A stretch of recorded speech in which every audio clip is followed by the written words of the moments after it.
Have you seen the ghost of Tom?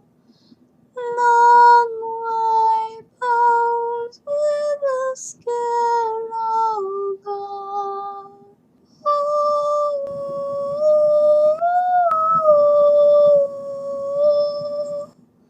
wouldn't it be chilly with no skin on? Hey cousin, welcome to Hank and Holler Podcast. I'm Dee, your guide down this dark and winding road into Southern folklore. Tonight, we enter the heart of spooky season, and I am excited to share with you one of my favorite characters of the Dark South. Before we begin, a small content warning. Tonight's episode includes death, torture, and adultery. Listener discretion is advised.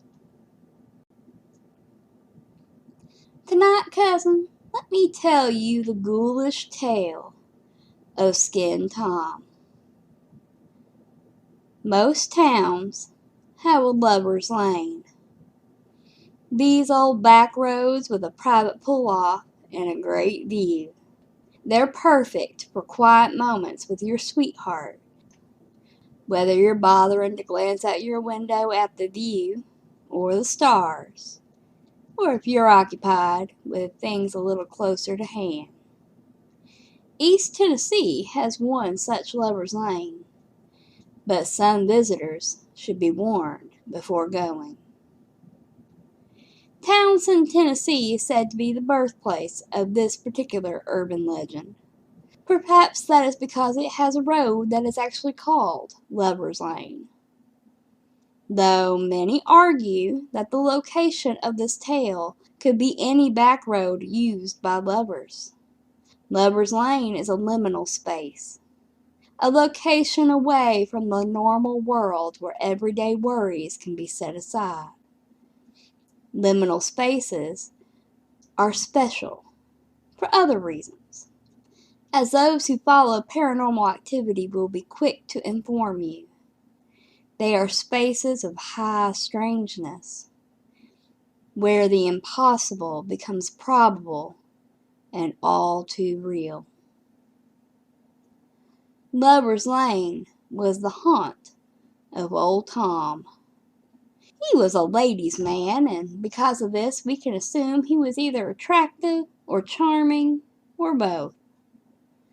Unfortunately, Tom wasn't all that particular about what ladies he brought to Lover's Lane.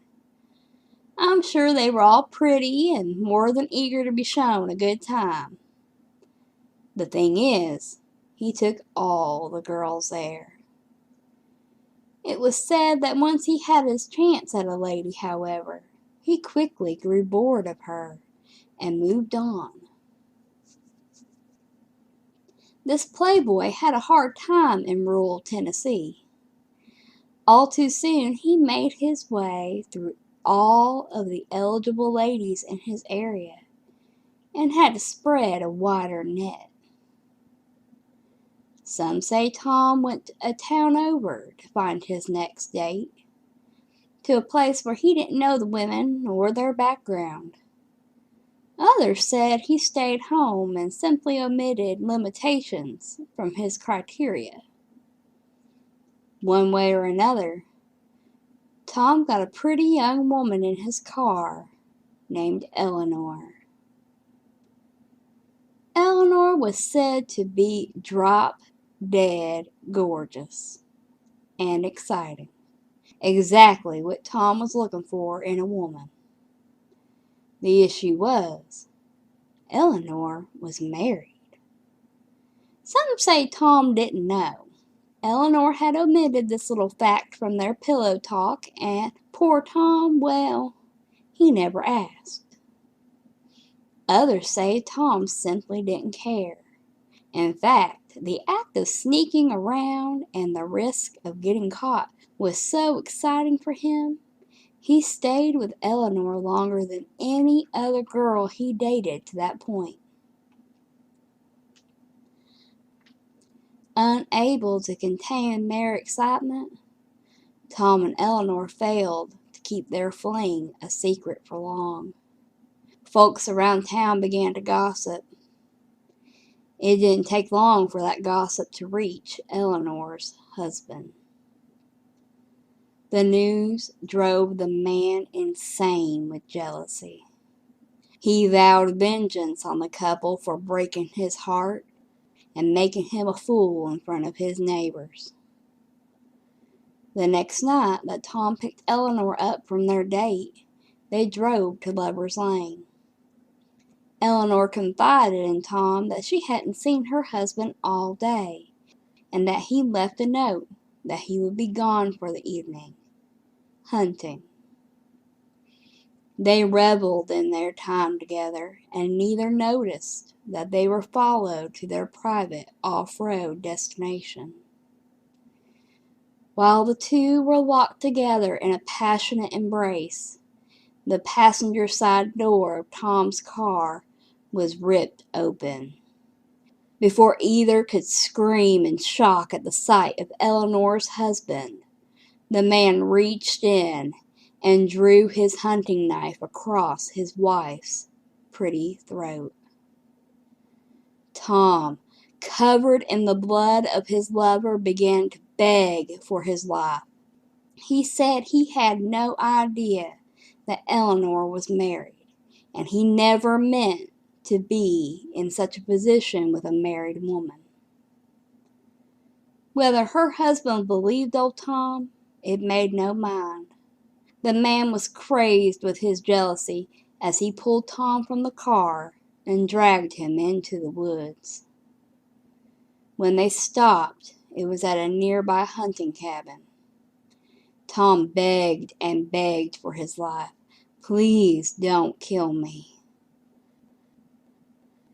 Stopping on the hunting cabin's porch, the husband said he had no intention of ending Tom's life as he had his wife's.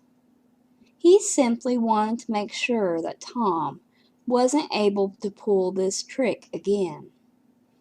He wanted to make sure Tom's pretty face and smooth moves would never land another married woman in the car with him in the future. He tied Tom up then, suspending him over the cabin's porch like a deer. Over the next hour or so, Tom's blood-curdling screams could be heard throughout the woods if anyone had just stopped to listen. When Eleanor's husband finished, he went back to his car, back to Lover's Lane, and then drove directly to the police station to turn himself in. In disbelief, the police went out to Lover's Lane and found the body of Eleanor. They made their way through the woods to the hunting cabin and were horrified by the blood all over the porch. Tom, however, was nowhere to be found. The only thing they did find of the playboy was his skin in a rotting pile on the porch. Tom himself was gone, as was the hunting knife that had relieved him of his flesh.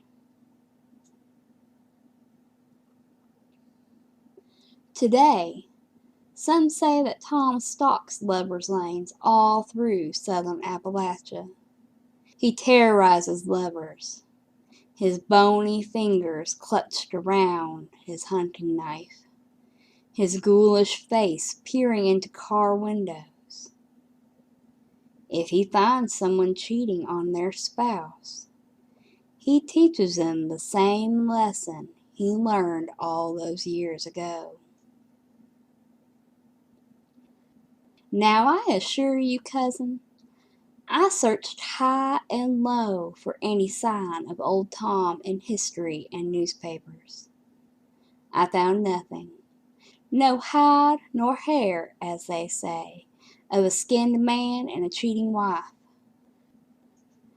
The story seems to have been born of warnings for teenagers not to go to lovers' lanes and get into mischief. Also a warning against promiscuous couplings beyond the bounds of marriage. All the same, Skin Tom has done well to worm his way into the dark recesses of Southern folklore. He has developed the sort of following nowadays that villains of horror movies obtain. His likeness is used in role-play games, horror novels, and podcast serials.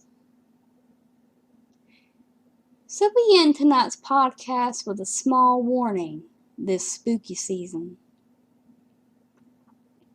If you decide to get cozy on Lover's Lane and see the shadow of a man without flesh on these dark, cool nights, say hey to old Tom for me. And thank you, cousin, for listening to Hate and Holler Podcast.